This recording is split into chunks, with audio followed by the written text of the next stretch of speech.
Assalamualaikum warahmatullahi wabarakatuh. Perkenalkan, nama saya Rayhan Hanikam dengan nomor NMP 204023148 dari Laboratorium Electric Drive. Di sini saya akan menjelaskan dan mendemonstrasikan mengenai proyek CBL yang bertemakan dasar otomasi industri.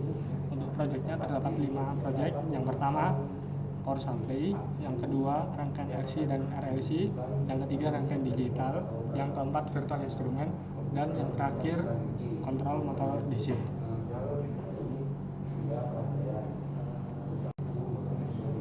Untuk yang pertama, saya akan mencoba menjelaskan mengenai power supply. Power supply merupakan penyuplai tegangan listrik ke perangkat elektronik yang lain. Power supply dapat mengubah arus AC menjadi arus DC. Selain itu, power supply yang dibuat ini itu dapat menurunkan tegangan yang awalnya 220 volt AC menjadi 12 volt DC.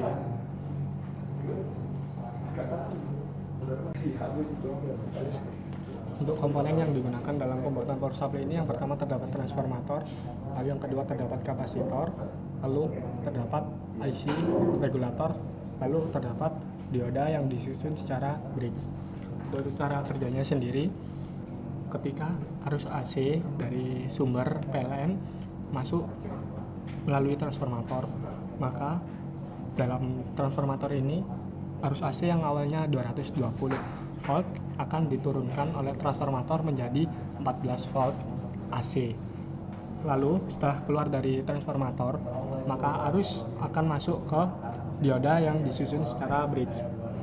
Ketika arus masuk ke dalam dioda bridge ini, akan terjadi proses penyarahan, yaitu arus yang awalnya tegangan AC menjadi tegangan listrik DC. Lalu setelah itu setelah keluar dari dioda akan masuk melalui kapasitor 2200. Tegangan tersebut yang awalnya tidak stabil akan disaring agar menjadi lebih stabil.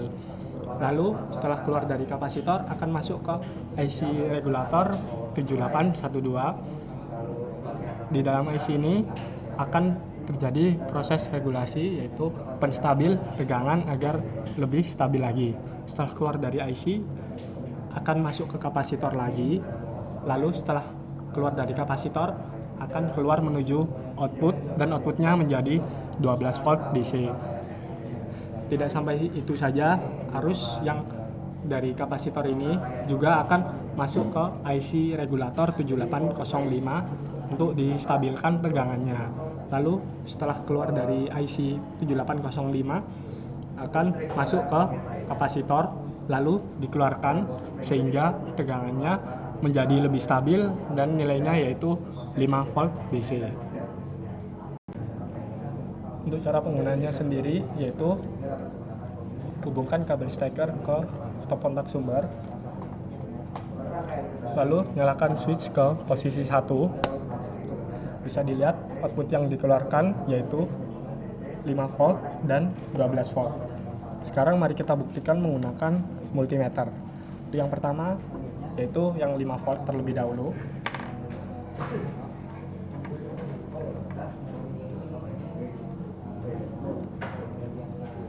Bisa dilihat yang keluar dari multimeter yaitu 5 volt. Selanjutnya kita coba untuk yang keluaran 12 volt.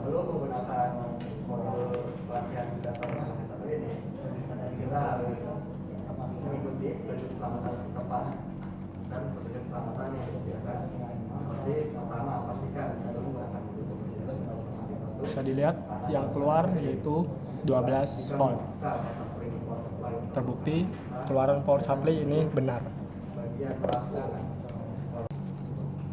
Selanjutnya kita akan masuk ke proyek yang kedua, yaitu rangkaian RC RLC.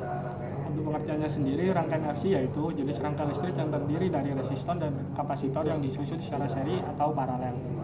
Rangkaian RC yang dibuat di project board ini merupakan rangkaian yang disusun secara seri. Rangkaian seri sendiri adalah rangkaian listrik yang mengalirkan arus listrik secara berurutan pada setiap komponennya. Resistor berfungsi untuk menghambat arus listrik dan kapasitor berfungsi untuk menyimpan muatan listrik. Rangkaian RC ini akan disusun pada breadboard. Nilai resistor yang digunakan pada rangkaian RC ini yaitu sebesar 1000 ohm dan nilai kapasitornya yaitu sebesar 470 mikrofarad. Jenis kapasitor yang digunakan berjenis LFO. Sedangkan untuk rangkaian RLC yaitu jenis rangkaian listrik yang terdiri dari resistor, induktor, dan kapasitor yang disusun secara seri. Sama seperti rangkaian RC, rangkaian RLC ini nantinya akan disusun pada breadboard secara linear atau secara seri.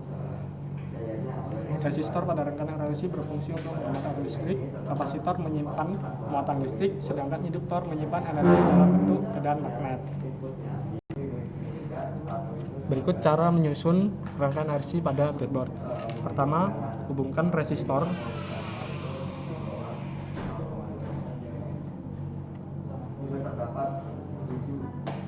Lalu, hubungkan kapasitor kaki positif ke kaki resistor.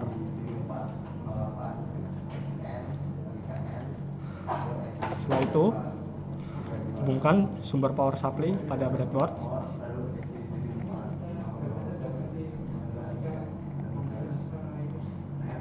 Lalu hubungkan sumber positif pada kaki resistor. Lalu hubungkan sumber negatif ke kaki kapasitor. Berikut merupakan rangkaian RC. Selanjutnya proyek yang ketiga yaitu rangkaian digital. Rangkaian digital yaitu rangkaian yang berfungsi untuk mengolah sinyal tinggi dan rendah, atau bisa kita kenal dengan logika 1 dan logika 0. Logika digital adalah suatu metode untuk mengolah sinyal listrik. Komponen elektronika yang digunakan pada rangkaian digital ini adalah integrated circuit atau IC yang telah disolder pada PCB. Integrated circuit atau IC adalah sebuah komponen yang terdiri dari beberapa transistor, dioda, resistor, dan kapasitor yang diintegrasikan menjadi suatu rangkaian elektronika dalam kemasan kecil. Jenis IC yang digunakan pada rangkaian digital ini ada dua jenis, yaitu IC TTL dan IC CMOS dengan gerbang logika AND OR NOT, NAND, NOR, dan XOR untuk IC TTL dan dengan gerbang logika XNOR untuk IC CMOS. Output yang digunakan yaitu lampu LED. Sekarang saya akan mencoba mempraktekannya. Yang pertama, hubungkan kaki switch pertama untuk switch 1. Dikarenakan akan bernilai 0, maka kita hubungkan ke sumber negatif. Lalu kaki pertama switch kedua juga akan bernilai 0, maka disambungkan ke sumber negatif juga. Lalu kaki ketiga dari switch pertama akan bernilai 1, maka dihubungkan ke sumber positif. Lalu kaki ketiga dari switch kedua juga akan bernilai 1, maka bernilai dihubungkan ke sumber positif. Lalu kaki kedua dari switch akan masuk ke pin 1 IC, yaitu sebagai input. Kita akan gunakan gerbang N. Lalu kaki kedua dari switch kedua juga masuk ke pin input IC.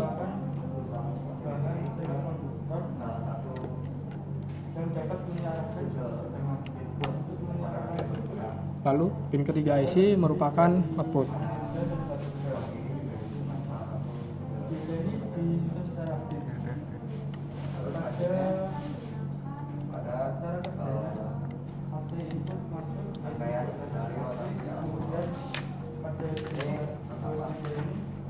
Bisa dilihat yang digunakan yaitu gerbang logika N.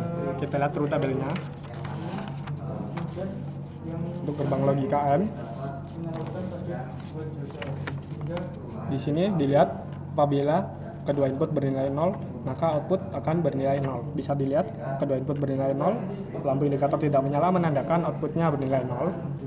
Lalu yang kedua, ketika salah satu input bernilai 1, kita lihat lampu indikator tidak menyala menandakan output bernilai 0. Lalu kita lihat jika kedua input bernilai 1, nantinya output akan bernilai 1. Kita ubah. Di sini bisa dilihat merupakan jika kedua input bernilai 1, maka outputnya juga akan bernilai 1. Selanjutnya kita akan masuk ke proyek yang keempat, yaitu virtual instrument. Virtual instrument merupakan metode atau aplikasi yang digunakan untuk menampilkan osiloskop, function generator secara virtual pada laptop untuk menganalisa bagian lain dalam proyek ini sesuai dengan kegunaan osiloskop atau function generator yang diprogram. Sekarang saya akan mencoba menggunakan osiloskop. Untuk yang pertama, hubungkan kabel osiloskop ke sumber, lalu hubungkan kabel probe ini pada osiloskop. Selanjutnya kita hidupkan osiloskop.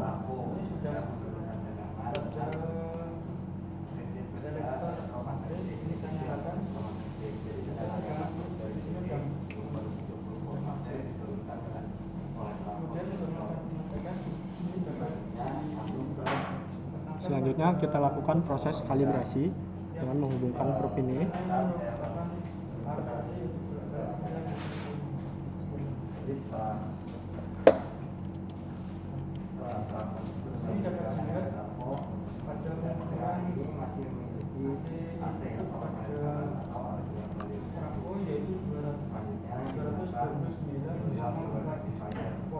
Selanjutnya setelah proses kalibrasi, kita atur ke frekuensi yang bernilai 0.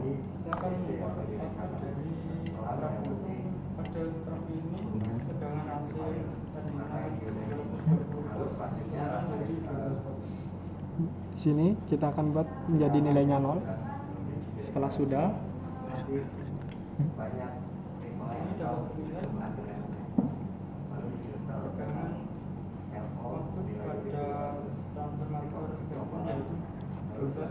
begitu. Selanjutnya, proyek yang kelima yaitu kontrol motor DC. Rangkaian kontrol motor DC merupakan suatu rangkaian untuk menjalankan motor DC dengan dua arah, yang yaitu ke kanan dan ke kiri, di mana rangkaian ini akan bekerja dengan dua switch yang akan mengatur arah putaran motor pada saat ke kanan dan ke kiri. Dalam penggunaan kontrol motor DC ini terdapat 4 transistor TIP yang akan berjalan secara sepasang dan bersilangan untuk menjalankan motor pada setiap arah berjalannya. Untuk komponen yang digunakan terdapat 2 switch, lalu 2 transistor TIP 31, 2 transistor TIP 32, dan motor.